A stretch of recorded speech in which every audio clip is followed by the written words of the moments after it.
Yes, and we are back here, and you like that? We are here on Couch Coach Live, here episode 362, and your boy is flying solo, so you got nothing but Couch Coach all on this episode here on 360, the episode 362 on the lights here on a Wednesday night edition of Couch Coach Live. If you looked at the thumbnail, I will give you my Super Bowl winner for Super Bowl 60 this upcoming February as we conclude our 12th annual Couch Coach Live NFL preview.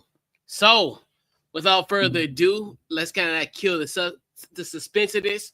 So, I'm going to talk about the AFC. So, I'll give you my divisional winners and my 3 wild cards. And actually, I'll have it in the order of how they will finish. So, I'll pretty much go from 1 through 7. If you pay attention during the preview, so my number 1 seed is going to be the Buffalo Bills, and I had them at a whopping 15-2. I think they will have a great season, so I had them at 15-2. The number 2 seed in the AFC, helling out the AFC West, will be the Kansas City Chiefs with a 13-4 record. The 3rd seed in the AFC will belong to the AFC North champion Baltimore Ravens. I had them at 13-4 as well. And to round out the divisional winners, I have the Houston Texans with a 10-7 record. For my wild cards, for my 5th seeded team is hailing out of the AFC North in the Cincinnati Bengals. Welcome to the jungle. They'll be 11-6 as I predicted in the NFC North preview a few weeks ago. My 6th seed in the AFC will be the Los Angeles Chargers at a whopping 10-7. And the final seed, the final wild card team in the AFC will be the New England Patriots at a whopping 10-7, hailing out of the AFC East. So we have our 7 playoff teams, and this is how I have it played out. So obviously we have wild card weekend where we have the number 2 seed Kansas City Chiefs. They will defeat the number 7 seed New England Patriots. And then the other wild card, I have we're going to set up a Harbaugh brother matchup in wild card weekend where we have the number 3 seed Baltimore Ravens versus the number 6 seed LA Chargers. I have Baltimore winning that game as well, advancing to the AFC Divisional round, also with the Kansas City Chiefs. And then in the final wild card game for the AFC, I have the Cincinnati Bengals over the Houston Texans, having a road win there. So let's shift the focus to the divisional round, where I have the Buffalo Bills playing the Cincinnati Bengals. Obviously, the Bengals being the higher seed of all the wild card winners. I definitely think Buffalo will win that game and punch their ticket to the AFC Championship game at home. And in the other divisional round, I have the Baltimore Ravens over the Kansas City Chiefs.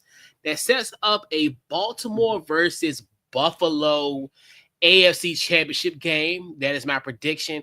I will give you my prediction for the AFC Champion momentarily. We'll talk about the NFC, and then we'll also do some awards predictions for the upcoming season.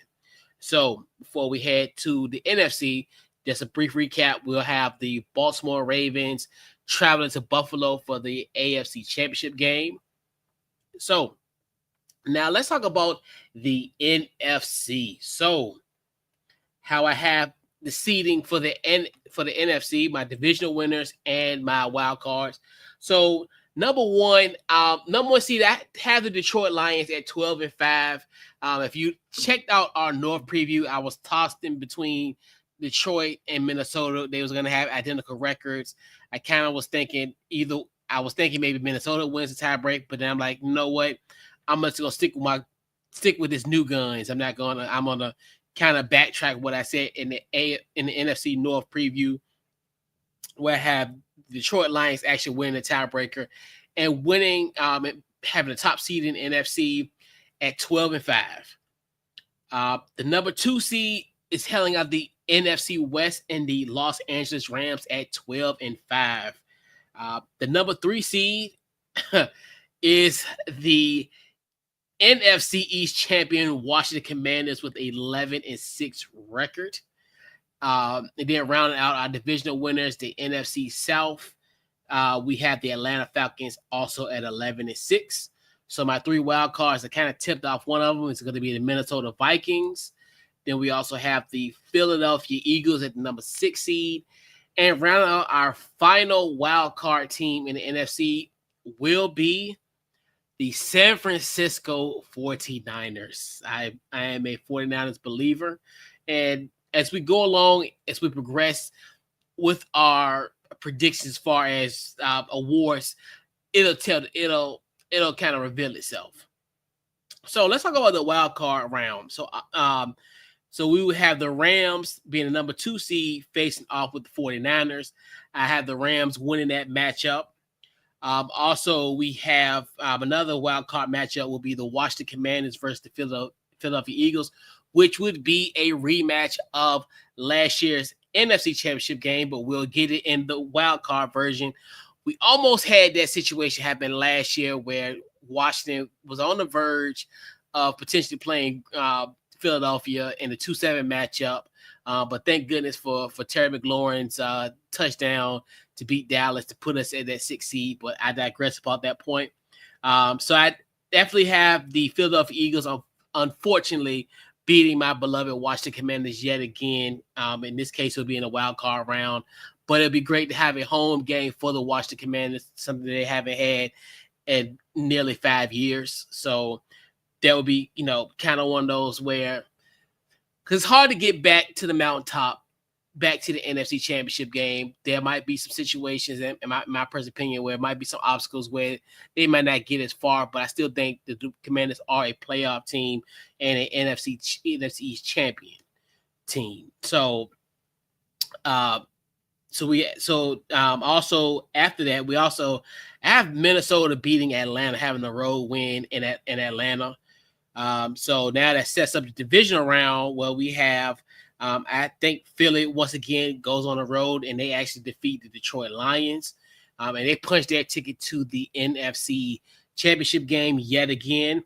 And then I also had the Rams over the Vikings. So that will set up a Philadelphia Eagles versus LA Rams NFC Championship game. But this matchup that was a divisional rematch of last year now will be in LA, so we don't have to worry about the elements. You don't have to worry about the snow, the cold weather. It'll be a beautiful day in Inglewood for this matchup.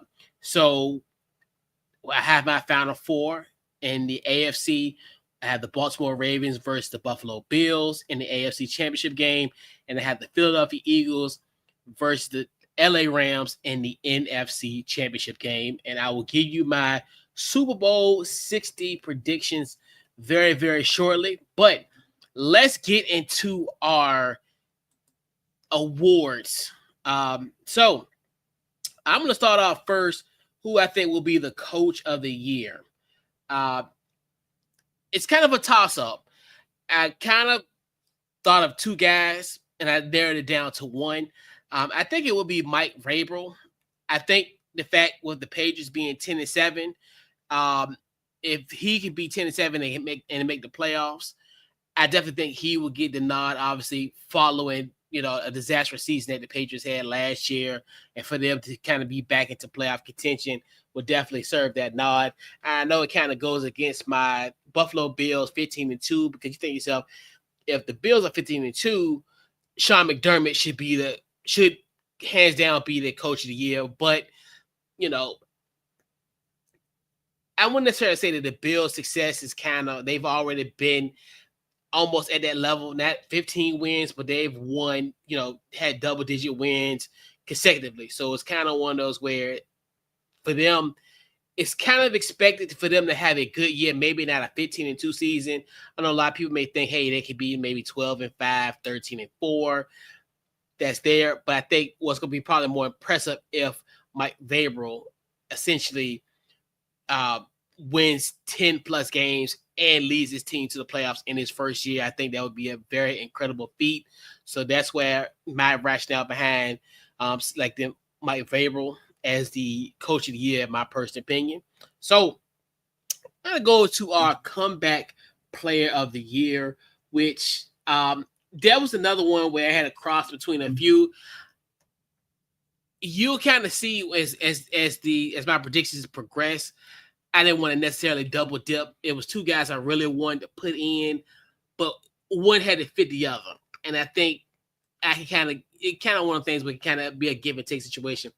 But for the sake of this exercise, my comeback player of the year is going to be Christian McCaffrey. And as you can tell, when I did my NFC playoff rankings, not playoff rankings, but more so of my top 7 teams, my playoff teams in the NFC, I do have the San Francisco 49ers. I know obviously they had a terrible year to their expectations, especially a team that was, in the Super Bowl the prior year, and for them to kind of fall to where they were. It was pretty much because of the not having Christian McCaffrey in that lineup. It really showed you how valuable Christian McCaffrey really was. So that's why I look at it from that standpoint of putting in Christian McCaffrey as my comeback player of the year. So let's talk about defensive rookie of the year. I think with me to me, it sounds like a no-brainer, but I think I got to go with Abdul Carter. I think he will have a great year for the New York Giants. He's going to be a part of that great defense. So there's going to be opportunities for him to do his thing. Obviously, we talk about like Brian Burns. We talk about Dexter Lawrence, Kayvon Thibodeau. The Giants are a team that's going to be slept on. I think they're a team that's going to be a tough out. Like as I mentioned, the Commanders Week 1 matchup, if you've heard any of my commentary about the Washington Commanders, pretty much since the schedule was revealed in May, that Week 1 matchup is really scary. This is a better team, and this could be and the Giants have always been very physical on defense, and now you add having a quarterback element down now, second year of Malik Neighbors, and then coupled with this defense, you're gonna have to pack your lunch every week when you face this Giants team. So this Giants team is not a slouch. And they're going to be another one where, like we said, like I've always been saying, you have to pack a lunch when you play the Giants. And Abdul Carter is going to be one of those guys that you might want to pack an extra snack or an extra bag lunch because I think he's going to bring it for this New York Giants team. So my offensive rookie of the year, I kind of contemplated a lot. And it was you can go so many ways with this. I'm going to look at it more so of probably the person that's the guy that's probably going to be more reliant as far as the one that's going to have to be used heavily in that team's offense. Because I know you can really go with like Cam Ward. I definitely think Cam Ward definitely going to have a legitimate shot. I just think he may not have necessarily the team success that potentially, but could be someone that I look at. But who I really think will be the offensive rookie of the year is going to be Tyler Warren, the tight end from Penn State, from my backyard in Mechanicsville, Virginia, by way of Atlee High School. I don't think I kind of hate saying it like this, but I think he has a legitimate shot to have somewhat like a Brock Bowers type of year. Not saying that he's going to be like an all-pro, almost, several, 1,000-yard receiver, this, that, and the thing. But I definitely think he's going to be really a security blanket for Daniel Jones in that Colts offense. So I definitely think he will be someone that's going to get a lot of receptions, he could get more opportunities. Another kind of guy I really was thinking too was like Colston Loveland. I think he was. I looked at him, and like I said, those two were the two tight ends that I was looking at as far as in the draft, neck and neck. But I definitely think Tyler Warren will be the offensive rookie of the year, representing the 804. Of course, I have my little bias here and there, but we all got biases. So here on Couch Coach Live, biases are totally welcome. So let's talk about Defensive Player of the Year. And as I mentioned earlier, there was two guys that I want to kind of put in this mix, well, not in the mix, but as far as two players in the awards that I wanted to kind of add to the mix. This guy I really wanted to put as a comeback player of the year, but I was like, you know what? Like I said, I didn't want to kind of double dip. So without further ado, my defensive player of the year is going to be Aiden Hutchinson of the Detroit Lions. And I think that's another one, too, kind of goes to that Detroit still having that top seed in the NFC, despite losing the two coordinators, Ben Johnson and Aaron Glenn. I think they're going to rebound very well, especially now having a healthy Aiden Hutchinson. I think he's ready. He's chomping at the bit.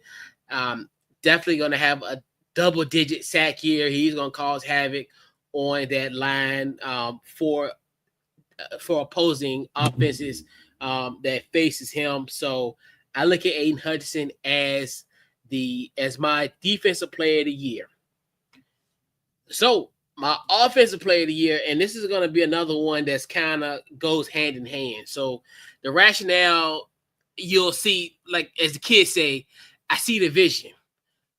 So I'm going to give you kind of who I think will be the offensive player of the year. A lot of it, I know a lot of people think of, like, you think of Saquon, you think about Jahmyr Gibbs, great choices. But I think it's going to be Jamar Chase. I think Jamar Chase is going to have a breakout season. And kind of what I was saying earlier, as far as with Cincinnati being 11-6, especially the way their defense is kind of set up where they're going to have to be in shootouts. I know a lot of people say, oh, yeah, they're going to have to score 30-some plus points to win football games and win the shootout fashion.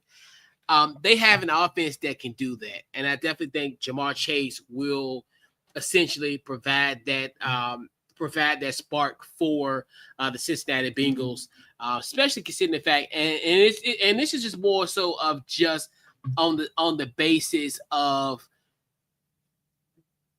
how I look at the Cincinnati Bengals, where I think they will be a team that, yes, they may not be, they're not going to be able to stop a nosebleed, but that offense is going to be something that's going to definitely put them in position, for success for this team going forward. So, without further ado, I'll give you guys my MVP for the NFL MVP, and it's gotta go to one Joseph Burrow. So, if you have listened to us here on Couch Coach Live, and a few weeks ago, we did a breakdown of the top 5 quarterbacks, and I know a lot of people, there was some fodder as far as, Joe Burrow and did he belong in that list? He does.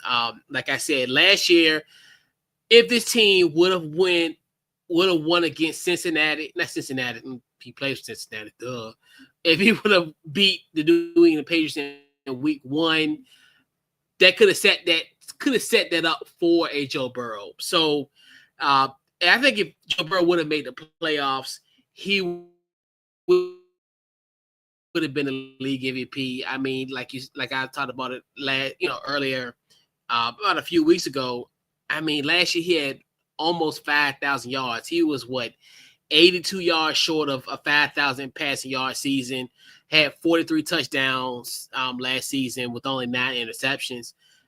He had a hell of a year. And I think if the Cincinnati Bengals, and like goes to kind of the rationale between my picks, as far as my divisional winners and what have you, and my wild cards, I have them at 11-6 as a wild card. You think yourself, even if Joe Burrow throws for 40-something touchdowns, he can even have lesser numbers. And I think if they're a 11-6 team, or a wild card team, or at least a playoff team, Joe Burrow will be the league MVP. Will be the league MVP if he puts up similar numbers. I think even if he put up 4,500, 45 touchdowns, he's good. I think he would definitely be the league MVP. And if the Cincinnati Bengals make the playoffs, and that's the big if. So it's kind of one of those where I look at it from that standpoint. So that rounds out my awards predictions. So, yeah. All right.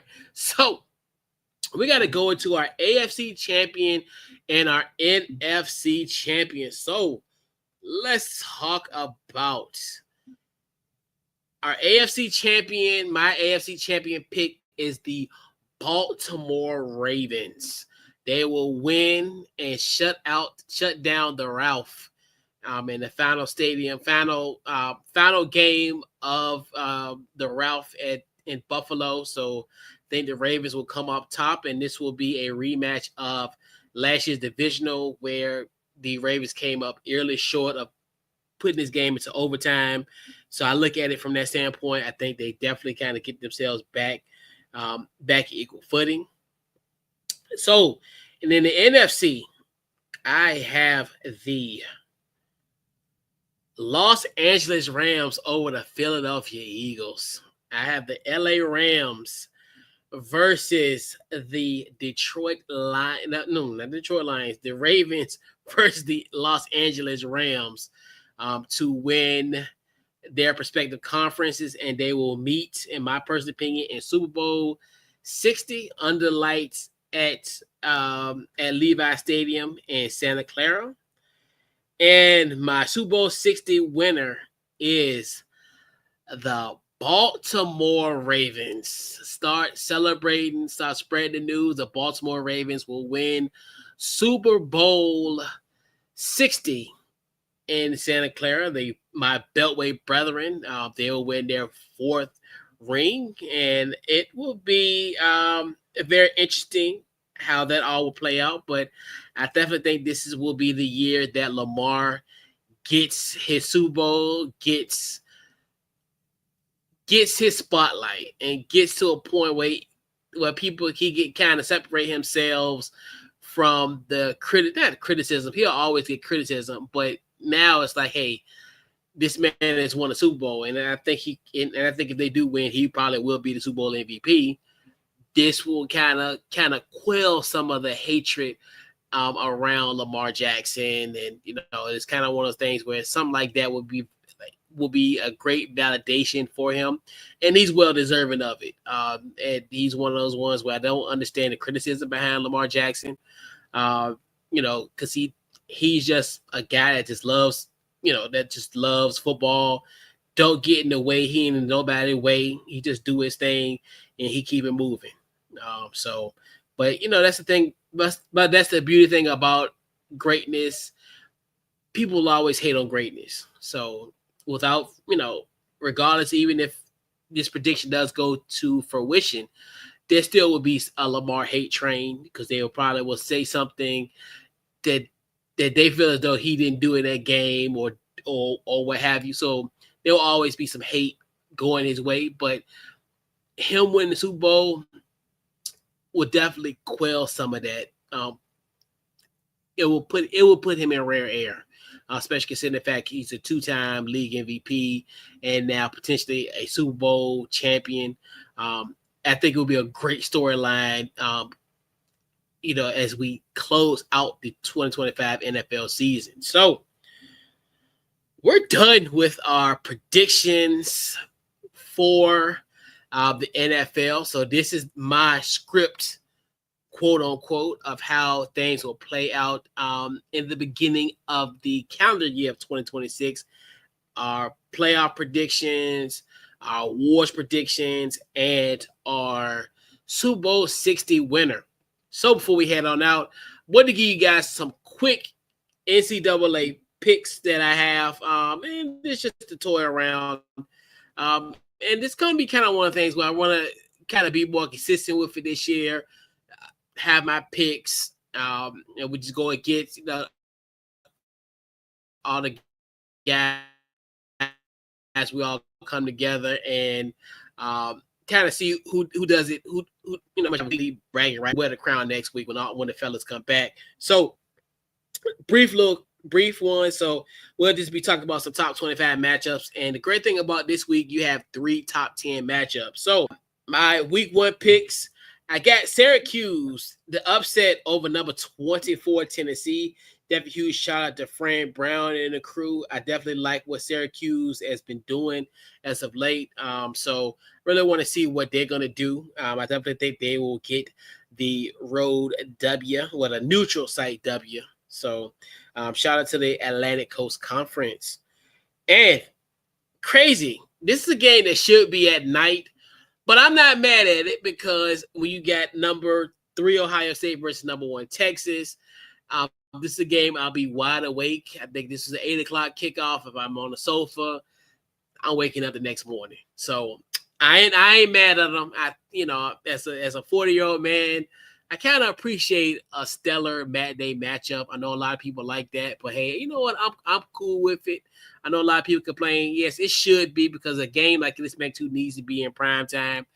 But as a 40-year-old man, I really think to myself, you'll be awake the whole time from start to finish. So why not? So I have Ohio State getting the win over number 1 Texas.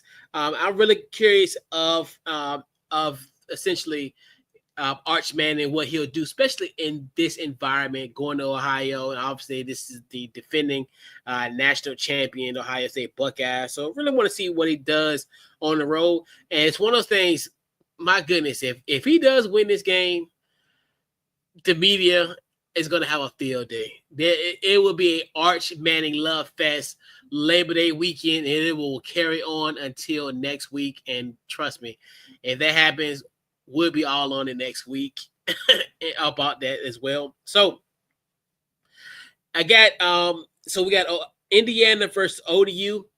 I actually got the ODU upset over Indiana. Definitely, I do like Craig Sinetti.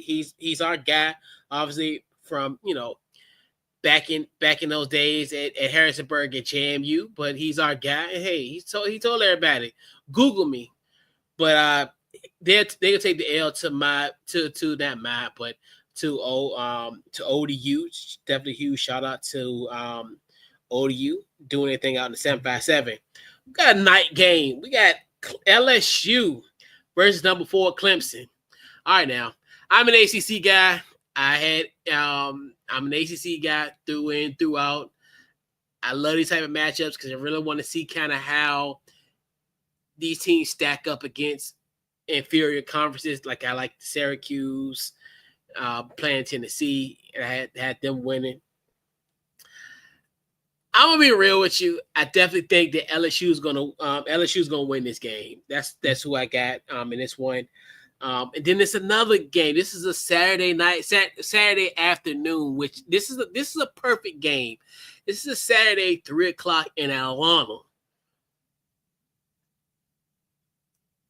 This is like a Beamer classic. Obviously, when you think about Virginia Tech, you think about you think about Frank Beamer, the legendary coach, and now you got South Carolina led by Shane Beamer, his son. Frank's son and Shane Beamer. But I'm gonna go with my guy. I'm a Shane Beamer kind of guy. So give me South Carolina, aka USC of the South. Give me them. And man, we got a nice Sunday night game. Oh.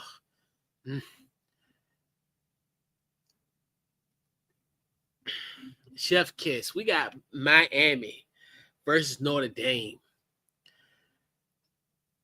I really want to see what Carson Beck does. Out of everybody, that's obviously there's curiosity with how Archman is going to do at Texas, but I really want to see what he will do in this matchup. Carson Beck is going to be really interested in this matchup, but give me Notre Dame to pull off the road victory. So, man, so this wrap up episode 362 here on Couch Coach Live. And this week's Couch Coach Live was powered by SeatGeek. Head to SeatGeek.com. Use our promo code CouchCoach to get yourself $20 off your first purchase by using our promo code CouchCoach. So, without further ado, this wraps up this episode. Definitely thank everybody for checking us out, tuning on all our various social media. Definitely follow us everywhere on social media, Facebook, Twitter, Instagram, under Couch Coach Live. We got so much content coming out. We got a few things coming up. Definitely check out our YouTube as well. We have tons of content on there as well. Pretty much everywhere on our social medias, we have content pouring out on all social media networks. Man, so before we head on out, definitely check out my new high school football episode. You can find it on YouTube. Under the Lights 804, we had a special guest. Our guy Danny Lewis from Virginia Preps came on. Shout out to everybody who checked out our show on Monday night. So we're going to be doing a weekly show. So we'll have a cavalcade of guests previewing high school football on a weekly basis. It's pretty much going to be a who's of guys and gals who cover high school football in the 804. Definitely going to have this will be a great way of supporting and highlighting some performances in the 804 area, because the 804, we got tons and tons of talent in this area. This, like we talked about on the show last week, this is the golden age of high school football in the 804. And why not be a part of this golden age and golden era of high school football? So without further ado, we'll catch you guys next week. And we're not out, but I'm out. We'll catch you guys on our next one. And we're out.